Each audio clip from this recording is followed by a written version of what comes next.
The city below stretches on under the ground. The haze of the torch casts strange dancing shadows against the black rock of the walls. We weave through the dark pits for what feels like several narcycles, but is probably only a few deckers. Eventually, it broadens out into chambers and rooms. Torches flicker, casting a dim light on the faces of the few people we pass. At first I gaze around me, wondering at the strange city that seems to have been carved into the hard black rock beneath the Shadowland. But whispers and gasps start to echo through the chambers, and even the name seems to precede us down the halls, stirring the Nerians from their beds. I sink further and further into the shadow of Ty's coat. Bellamy! Is it really him? It's Bellamy, come to save us. The nameless faces of a reverent people seem to swell around us. I shake my head. I'm not him, really. But Tannan keeps us moving too quickly to give me a chance to refute their claims. Ty steps close to me, lifting an arm as if warding off the reaching hands of the faithful. There's no point denying it, Nia.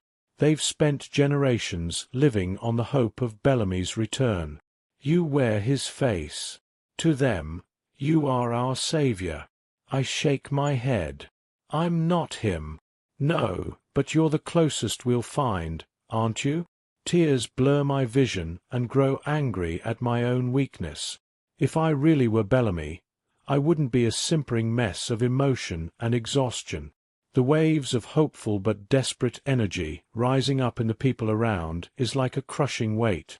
When they start dropping to their knees, touching their heads to the floor, and chanting in a rhythmic cadence, I feel the tension rising in the air. How curious, Hart says in his bland, understated way. My head throbs as if keeping time with the chant. It's like a drum, thrumming through me with every pitch and warble in the air. My muscles ache from the cold of the prison cell, the chaos of the climb, the long hard ride, and now this endless walk. Every nerve in my body is spent. I pitch slightly, tripping over my own feet. Ty reaches out, catching me in his arms. "Hey, you okay?" he asks. His voice is warm and soft. It's soothing against the harshness ash and smoke haze surrounding us. My mind grows more and more fuzzy. I shake my head, trying to clear it. I don't think. And I guess I don't, because my tongue stops cooperating and my eyes refuse to open. I feel Ty lift me up in his arms. He carries me forward, but I don't know how far we travel because against his shoulder, with the soft beat of his heart in my ear, the world falls away again. Deep in my gut, I curse this sickness and long for my sister. Moonlight swirls in the sky. It casts a wash of pale light through a growing canopy of clouds. The City of Light is a wonder of arched white buildings soaring up to the artificial sky. The carriage moves slowly along the street, creaking with age or weight or both. Eventually, it pulls up in front of a towering building of glass, crystal, and shimmering white fiberglass plating. I can barely pick up my mouth up from the floor of the carriage as I gaze out of the window. Beside me, the guard chuckles. Right you are to be awed like that. The palace downright awes us all, I reckon. But come on, don't want to be keeping the Lord waiting. He reaches past me to push open the door, and then grips my arm as he leads us out. I want to pull away, but the swarm of people around us makes me wary. Where can I possibly go, and how will I ever find Nia in all of this? I decide to play along, bide my time until a better escape option comes along, or Nia and Hart find me first. I lift my chin as he hauls me up the stairs of the palace. I march beside him, trying to match my footsteps to his larger ones without tripping over the stairs. He nods to the guards at the front entrance, but moves on without stopping. Then he barks a command in the reception hall. "Let the Lord know I've brought Bellamy to him. Please wait in the parlor," the steward responds. He waves a negligent hand at a door along the far wall. Right. The guard stalks us both through the door, and we enter a beautifully furnished waiting room. I hold my shoulders back as he pushes me forward. I just manage to keep my feet under me. I spin, ready to lay into him, then remember that I'm supposed to be Bellamy.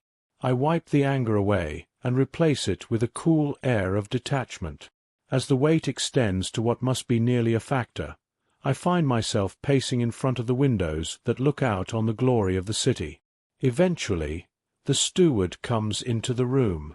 I glance at him, wondering where Lord Oliver might be, and if he'll ever join us. The Lord is in Virial and asks that you join him. I furrow my brow. Virial. The guard sighs. You have some rigs set up for us then? Of course, though, Miss. If you'll both follow me. He leads us up the main staircase and down a long stretch through a wing of the palace. The building is a strange mix of classic marble stonework, high-tech glass, fiberglass, and even electronics.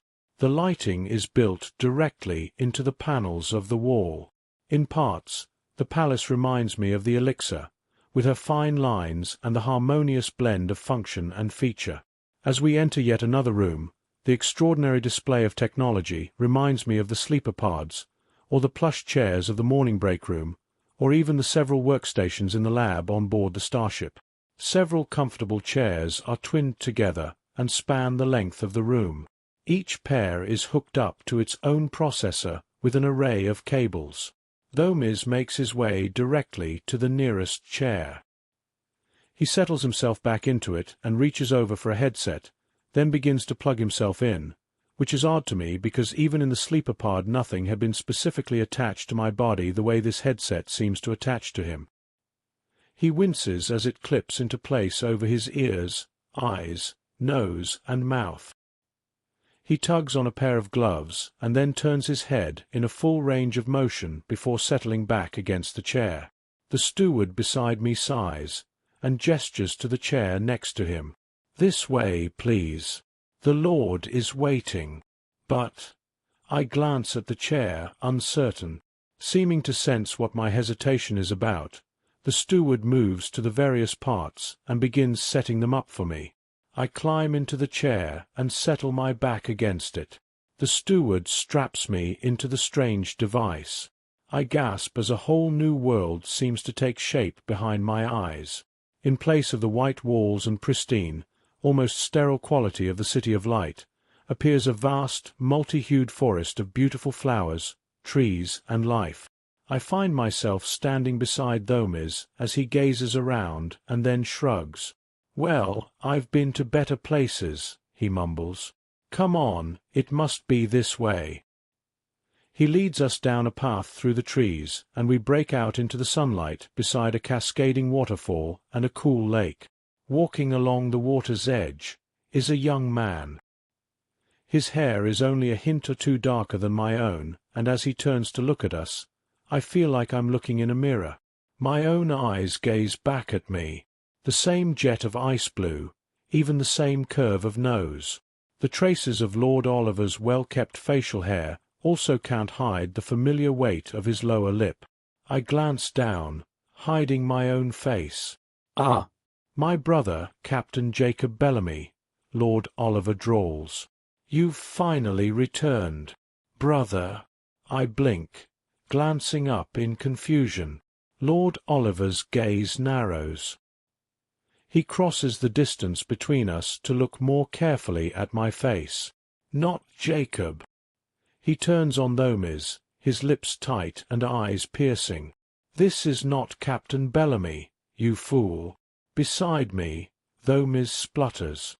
Lord Oliver lifts a hand and Thomiz begins choking on nothingness. "Lord." He hacks between gasps of shallow air. "I can explain." The Lord thrusts his hand, and Thomiz is flung backward as if thrown several feet by a very strong force. He pushes himself up, clawing at the floor, and sucks in ragged but deep breaths. "Explain then, but your explanation better suffice. Cortessa is hungry." Thomiz groans. He lifts a hand. My lord, please, forgive me. She's wearing his coat, and the eyes, they said she had his eyes, his hair, his face. They said it was Bellamy. His eyes, his hair, his face. This child, this girl child looks like Captain Bellamy? She looks more like me than she does my brother, you pathetic waste of void scum Nerian. Lord, I didn't.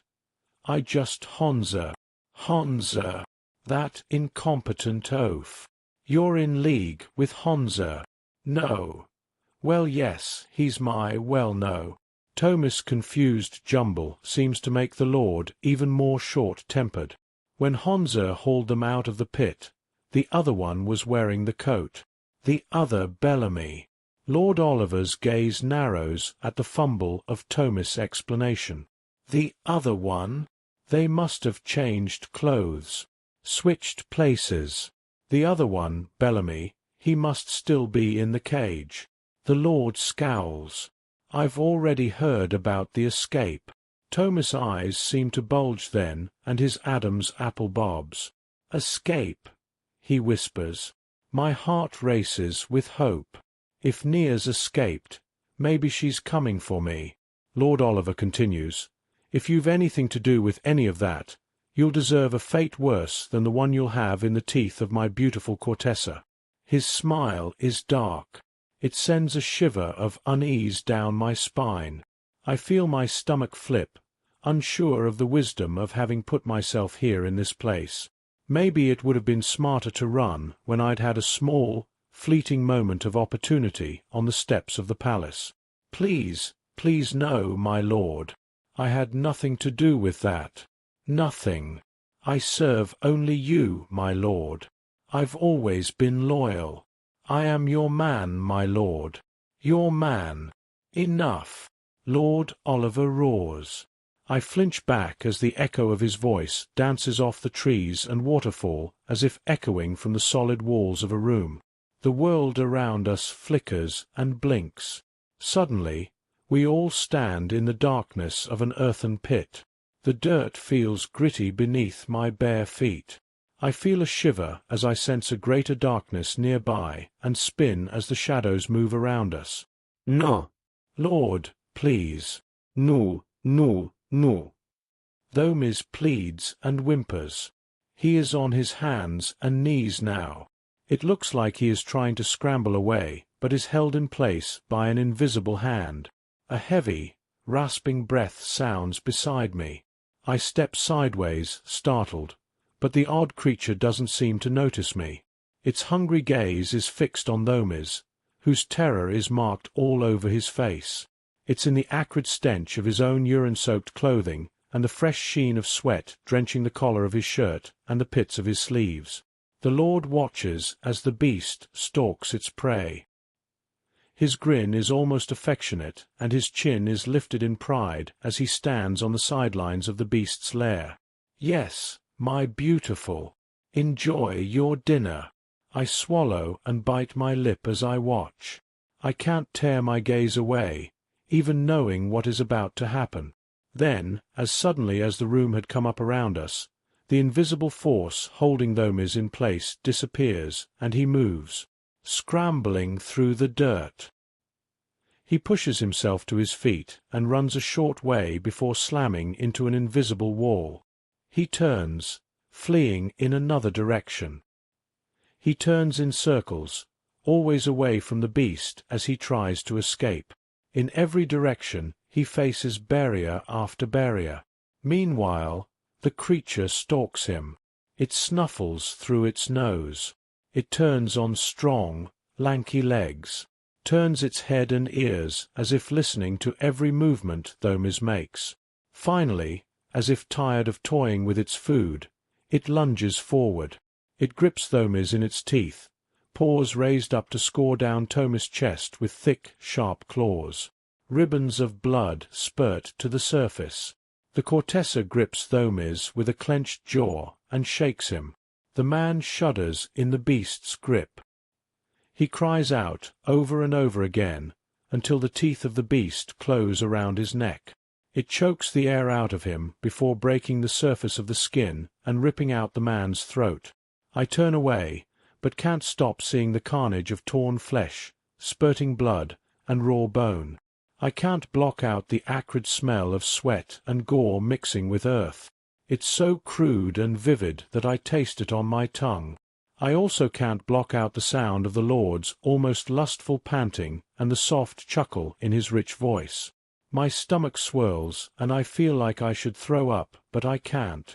It's almost as if, in this world, my physical body is detached from my mind. As Thomas stops thrashing and the Cortessa settles in to devour his carcass, Lord Oliver sighs beside me. "Well," he says, "that was a mild entertainment." He turns to me. "And you? Should I feed you to my Cortessa, as well?" I fix him with my best Bellamy stare. His eyes narrow, so I suspect it was convincing. He presses a button on a band on his wrist, and moments later the world around us swirls again. Twin doors open into the pit, and 4 stalkers trail into the room. They glance warily at the Cortessa.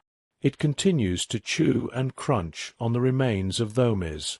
The youngest of the men shudders, then forces his gaze to the Lord. "My lord," asks the most senior of the guards, "I want the so-called chosen one brought to me within the next 24 factors. Bring me Captain Jacob Bellamy, or bring me his head, and be sure to let those rebel traitor shadow scum know that this girl will be Cortessa's next meal if my brother is not brought before me by this time tomorrow." The guard taps his shoes together and salutes. Then the 4 turn and march out of the room. The doors swing closed behind them. Lord Oliver turns to me. His face is lit with a dark half-smile. "Let's see if my brother cares for you enough to come before me."